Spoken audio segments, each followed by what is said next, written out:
मेरो भिडियोहरुमा आएको प्राय कमेन्टहरुलाई म त्यति खासै अगाडि ल्याउँदिन हैन।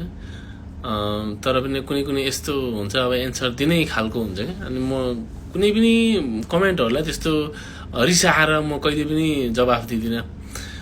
किनभने उहाँले कुन मुडमा गर्नु भएको हुन्छ हैन, उहाँ कस्तो अवस्थामा हुनुहुन्थ्यो त्यो मेरो भिडियो हेर्दा, अनि उहाँले के सोचेर लेख्नु भएको हुन्छ।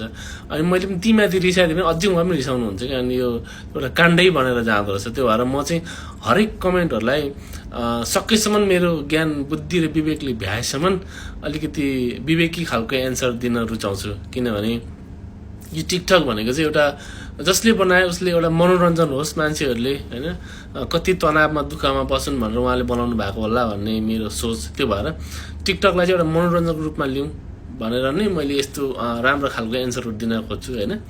किनभने तपाईको त्यो जुन सलिन उत्तरले गरेर जुन मान्छेले चाहिँ तपाईलाई नराम्रो कमेन्ट गरेको हुन्छ नि, उहाँको पनि हृदय पग्लिन्छ क्या, नपत्याए। यो कमेन्ट भन्दा अगाडि जुन मैले कमेन्टको रिप्लाई गरेको छु त्यहाँनिर गएर हेर्नुहोस्, जुन साथीले कमेन्ट गर्नु भएको छ तिमीहरू कातर लडाई गर्नुपर्ने थियो भन्ने जुन उहाँले कमेन्ट गर्नु भएको छ, उहाँ कमेन्ट गर्ने मान्छेले यो जुन मैले रिप्लाई गरेको भिडियोमा आएर सरी मैले कुन अवस्थामा चाहिँ तपाईलाई कमेन्ट गरेछु, म पनि कुन आवेगमा आएर गरेछु भनेर भन्नु भएको छ क्या। त्यस्तो रिसाएर कसैले कमेन्ट गरेको हुन्छ भने तपाई हाँसेर जवाफ दिनुहुन्छ भने उहाँको पनि हृदय खुल्छ, उहाँले सरी भनिसक्नु भएको छ।